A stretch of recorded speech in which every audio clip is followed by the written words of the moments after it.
Hello students, I hope you all are good.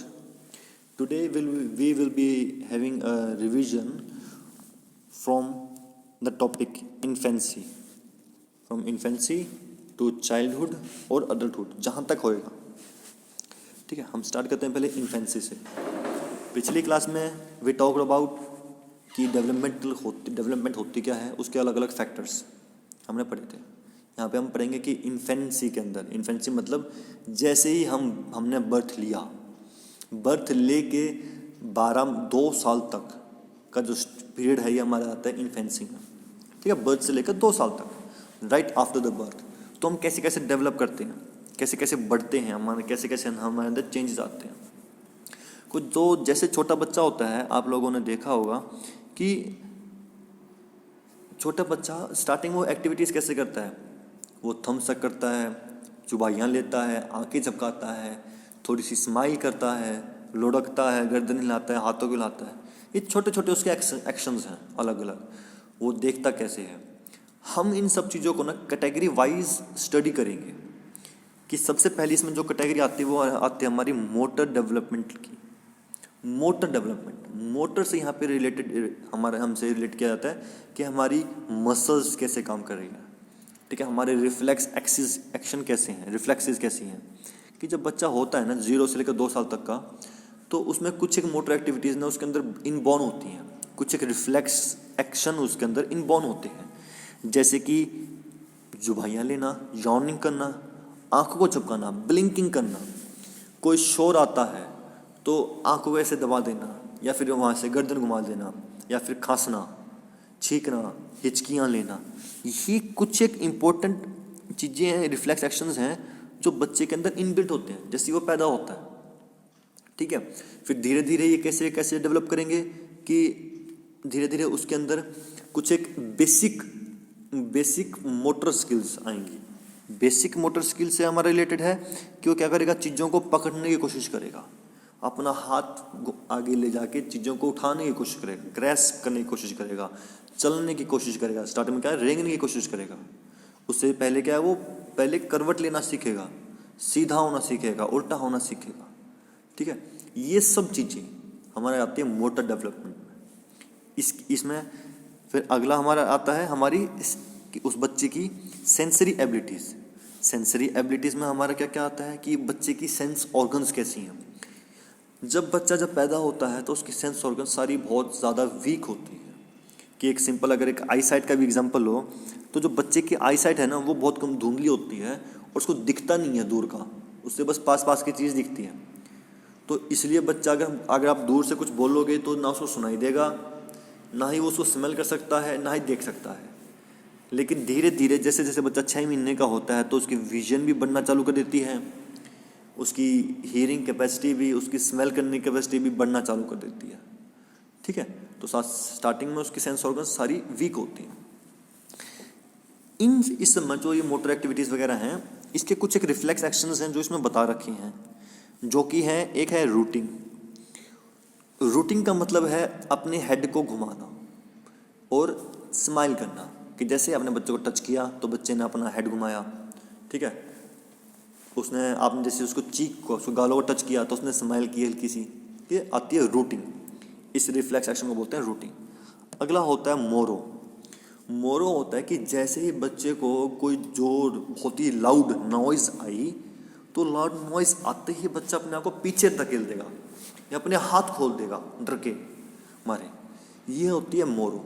कुछ time के बाद फिर ये ख़त्म हो जाती है, लेकिन इतनी ज़्यादा ख़त्म नहीं होती. हमें फिर भी ना कुछ एक इसके जो अंश हैं हमारे अंदर, जब तक हम बूढ़े होते हैं ना, हमें रहते हैं हमारे अंदर.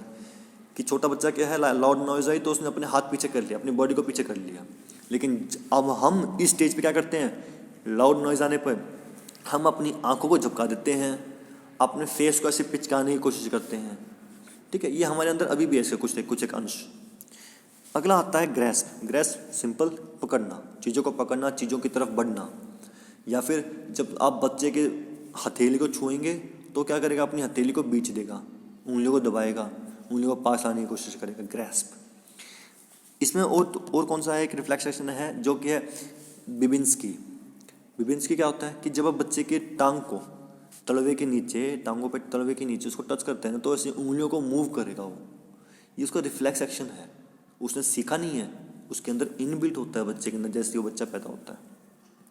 ठीक है, हमारा इसमें अगला जो पार्ट आता है डेवलपमेंट का इन्फेंसी के अंदर, वो है हमारा कोग्निटिव, और आखिरी है सोशो इमोशनल।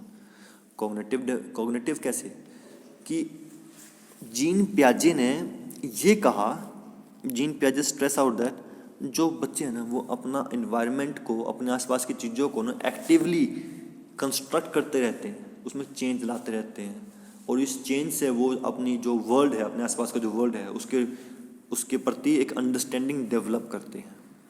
ठीक है, फॉर एग्जाम्पल कि ये मानो कि जब छोटा बच्चा था 0 से 2 साल तक का इन्फेंसी स्टेज में, तो उसके सामने कोई चीज़ होती है तो उसको लगता है कि हाँ ये प्रेजेंट है, लेकिन जैसे ही तुमने उस चीज़ को किसी चीज़ के पीछे छुपा दिया, कि मान लो कि बच्चे के सामने एक बॉल रखी हुई थी और तुमने उस बॉल के सामने एक बड़ी किताब, एक बुक अड़ा दी, ठीक है, और बच्चे को वो बॉल दिखी नहीं, तो बच्चे को ये लगता है कि जो बॉल है ये गायब होगी।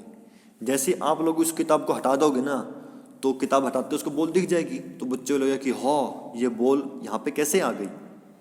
ठीक है, ये होता है हमारा लैक ऑफ ऑब्जेक्ट परमानेंस।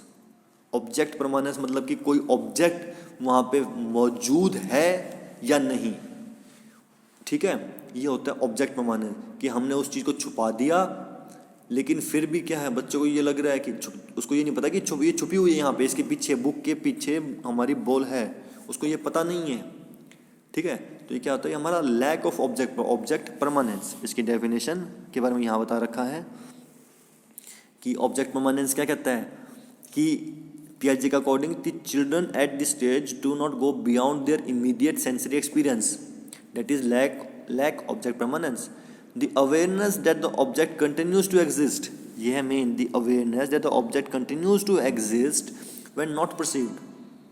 ठीक है, ये हो गया ऑब्जेक्ट परमानेंस। साथ साथ में उसमें कॉग्निटिव डेवलपमेंट क्या आएगा, कॉग्निटिव के अंदर हमारा लैंग्वेज भी आती है, तो धीरे धीरे क्या करेगा वो मामा ब ऐसे, ठीक है, ऐसे बैबलिंग करना स्टार्ट करेगा वो, मा ब प। ठीक है, लैंग्वेज के अंदर की भी डेवलपमेंट उसके अंदर होती है। इसमें जो अगला पॉइंट आ गया हमारा इन्फेंसी के अंदर, वो है socio emotional development. Socio emotional development क्या कहती है, सोशो इमोशनल मतलब कि हमारी बच्चा जब पैदा होता है ना, तो हमारे अपनी माँ के ऊपर डिपेंडेंट होता है वो पूरा का पूरा, कि मेरी मदर मेरे को फीड करवाएगी, मेरी मदर मुझको सुलाएगी, रात को फीड करवा के मैं सुबह उठूँगा तो मेरी मदर रहेगी। तो बच्चा सबसे पहला जो बॉन्ड बनाता है ना, वो अपनी मदर के साथ बनाता है, अपनी माँ के साथ, क्योंकि वो माँ ही होती है जो उसको इमीडिएट ग्रेटिफिकेशन, ठीक है, या फिर इमीडिएट प्लेजर देती है तुरंत। बाकी भी देते हैं, दादा दादी पापा भी देते हैं, लेकिन मदर सबसे ज़्यादा करती है। तो बच्चा क्या है, मदर की कंपनी को बहुत ज़्यादा इंजॉय करता है, उसको बहुत ज़्यादा अच्छा लगता है। अगर उसको मदर नहीं मिलती ना, तो वहाँ पे फिर उसके डेवलपमेंट पे इफेक्ट आ सकता है। इस चीज़ को प्रूव करने के लिए हार्लो एंड हार्लो ने 1962 में एक एक्सपेरिमेंट किया था। बेबी मंकी, एक बच्चा लिया था और बच्चे के सामने एक बेबी मंकी, एक मदर मंकी, ठीक है, सॉरी, हार्लो एंड हार्लो ने एक्सपेरिमेंट किया था 1962 में, कि उन्होंने एक छोटा बंदर का बच्चा लिया, उसको सामने एक बार तो रखा नकली मदर जिसको दूध दे रही है। उन्होंने सेटिंग ऐसी रखी कि वो नकली जो मदर है, डमी है, वो उस बच्चे को, बेबी मंकी को दूध देगी। और फिर दूसरे में उसने देखा कि एक बेबी मंकी है, उसको दिएगी उसकी अपनी खुद की मदर, ठीक है, फिजिकली उसको मदर दी गई। तो उन्होंने देखा यहाँ पे ना फ़र्क था, दोनों बेबी मंकी की डेवलपमेंट में फ़र्क था। जिस बच्चे को डमी दी गई ना, वो इतना ज़्यादा इफेक्शन, इतना ज़्यादा लगाव उस डमी के साथ लगा नहीं पाया। तो यहाँ से पता लगा है कि बच्चे को डेवलप करने के लिए खाली दूध नहीं चाहिए, मदर का मिल्क नहीं चाहिए, लेकिन साथ साथ में उसको क्या चाहिए, जो उसके मदर से उसको लव और अफेक्शन मिल रहा है, उसको केयरिंग मिल रही है, उसको कंफर्ट मिल रहा है, वो सब भी उसको चाहिए। ठीक है, ये एक्सपेरिमेंट यहाँ पे दे रखा है, आप सब इस चीज़ को पढ़ सकते हैं। ठीक है, अगर बच्चे को ये सब मिलता है ना, उसको माँ का प्यार मिलता है, तो उसके अंदर एक सेंस ऑफ ट्रस्ट आता है, जो आगे आगे उसकी नेचर को चेंज करता है। अगर ये नहीं मिलता तो उसके अंदर वो सेंस ऑफ ट्रस्ट या फिर मिसट्रस्ट पैदा होना चालू हो जाएगा। ये चीज़ हमारी बताई थी एरिक एरिक्सन ने कि अगर मिलता है तो ठीक है, नहीं मिलता तो मिसट्रस्ट होगा। वो मिसट्रस्ट क्या करेगा, फिर धीरे धीरे बच्चा आगे आगे आगे उम्र में उसको जो लव है, अफेक्शन जिसको मिलनी चाहिए थी वो नहीं मिली, तो वो यही लव अफेक्शन दूसरों को दिखाता नहीं है, वो दुनिया से अलग थलग रहता रहता है। उसका सिंपल भाषा में मोह खत्म हो जाता है दुनिया के प्रति। ठीक है, ये हमारी थी सब इन्फेंसी के अंदर। अगला इसमें आता है चाइल्डहुड, जो कि बहुत ही इंपॉर्टेंट है। चाइल्डहुड के अंदर हमारी अलग अलग डेवलपमेंट क्या आएगी हमारी। सबसे पहले हम पढ़ेंगे फिजिकल डेवलपमेंट, फिर हम पढ़ेंगे मोटर, फिर हम पढ़ेंगे कॉग्निटिव, और इसके बाद कॉग्निटिव का आगे हमारा आएगा अगले पेज पे सोशो इमोशनल डेवलपमेंट और मोरल डेवलपमेंट। ठीक है, यहाँ तक हम पढ़ेंगे। सबसे पहले हम जब बात करते हैं वो है फिजिकल डेवलपमेंट की। चाइल्डहुड, अब बच्चा हो चुका है 2 से 7 साल तक का। ठीक है, 2 से 7 साल तक का हो गया है, तो उसमें डेवलपमेंट कैसे आएगी। अब वो फिजिकली बहुत ज़्यादा रैपिडली ग्रो करेगा। अब वो चलना सीख रहा है, भागना सीख रहा है, नई नई एक्टिविटी सीख रहा है, उसकी जो बॉडी है वो रैपिडली ग्रो कर रही है।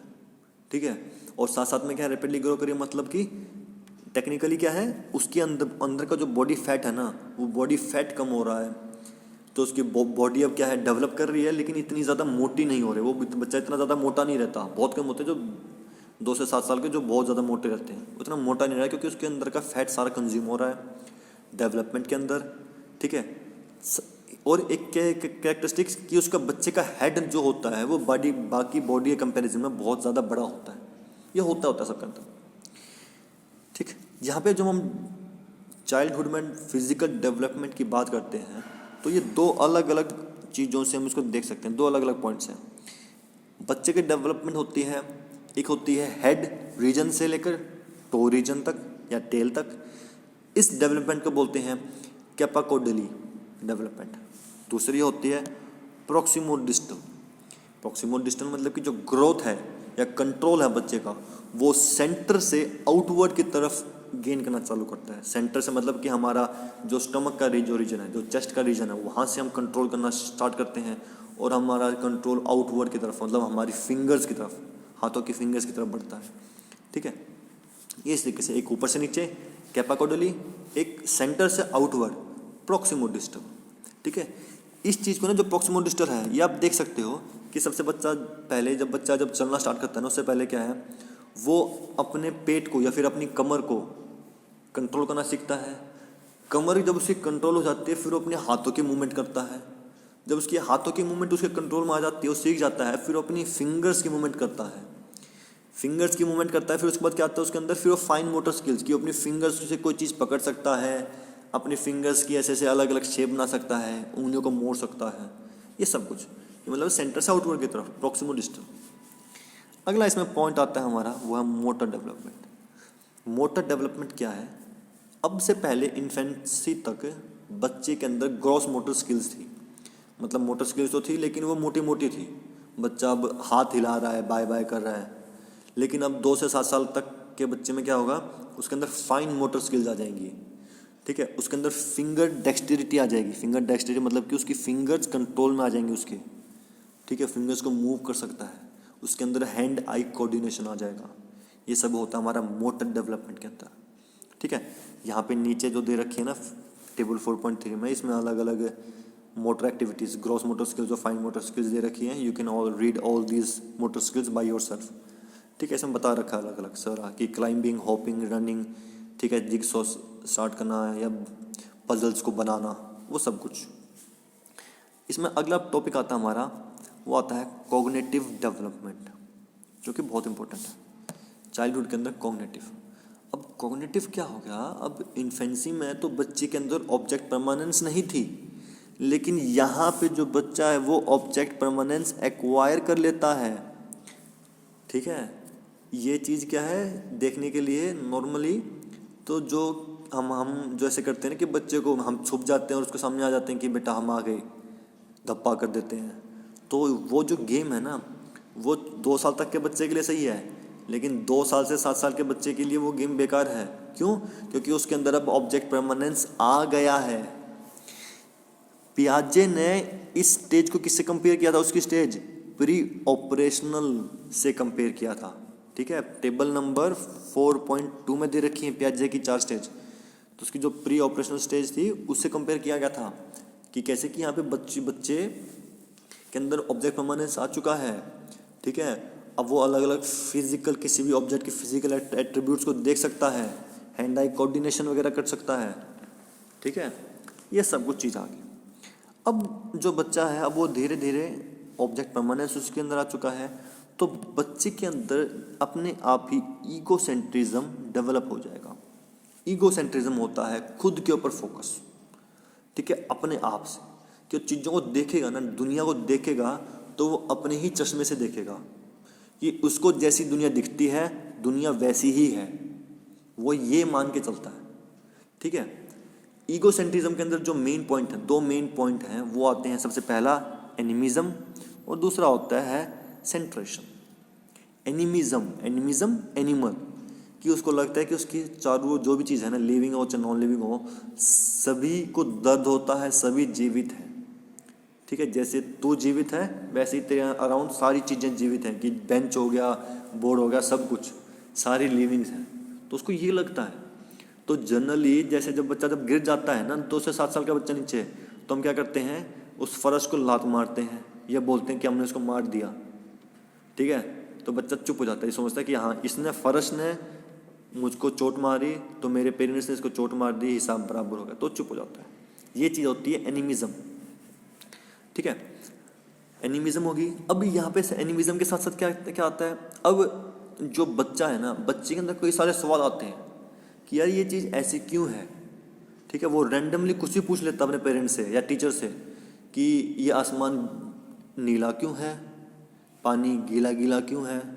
ठीक है, ऐसे से कई सवाल में लॉजिक होते हैं, कई बेतुके सवाल होते हैं।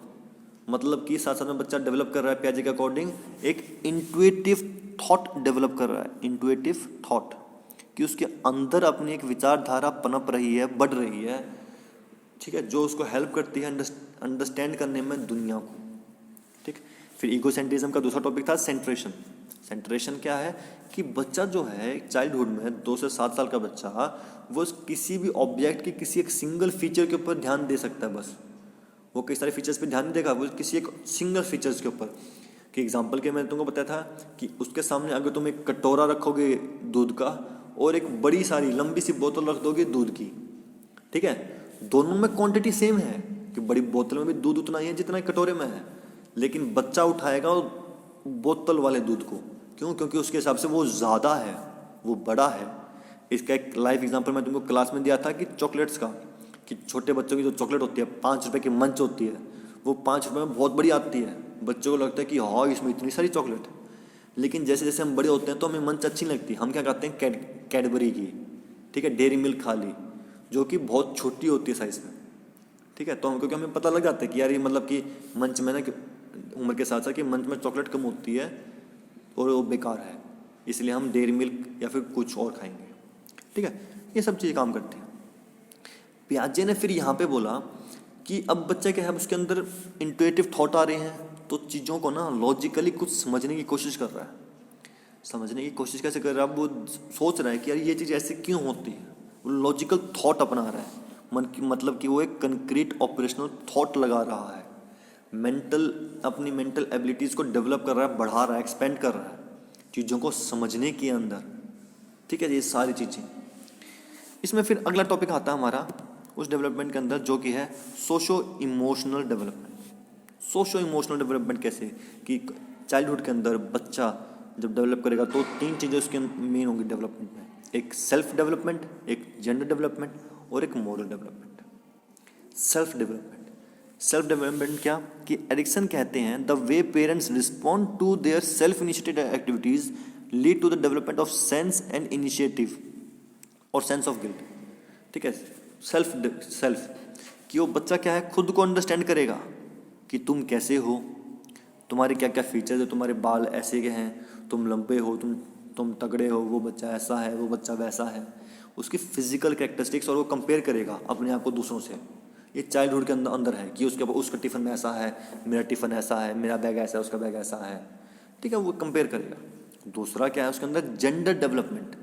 जेंडर डेवलपमेंट मतलब कि वो अभी अब वो समझने की कोशिश करेगा कि हम gender wise male and female दोनों अलग अलग होते हैं, तो दोनों के बात करने का तरीका फिजिकली दोनों अलग अलग होते हैं, स्टेमिना, फिजिकल कैरेक्टरिस्टिक्स हमारी अलग अलग होती हैं, तो सब चीज़ अलग अलग, वो यहाँ पे सीखने समझने की कोशिश करेगा।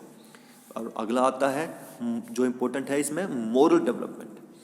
अब मोरल डेवलपमेंट क्या कहता है, मोरल डेवलपमेंट ये कहता है कि अब वो मोरली चीज़ों को देखेगा कि मोरली कैसे, कि मान लो वो ये बोलेगा कि इसके पेरेंट्स ने, मेरे दोस्त के पेरेंट्स ने उसको बैट दे रखा नया, मेरे पास बैट नहीं है, ठीक है। या फिर वो मेरे पेरेंट्स ये काम करते हैं तो मैं भी ये काम करूँगा।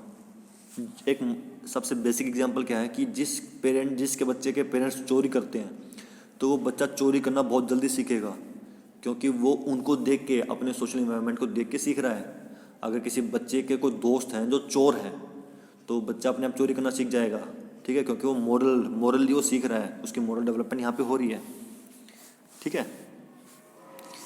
ये चीज़ वही आ गई, ठीक है, मोरल डेवलपमेंट उसकी हो रही है।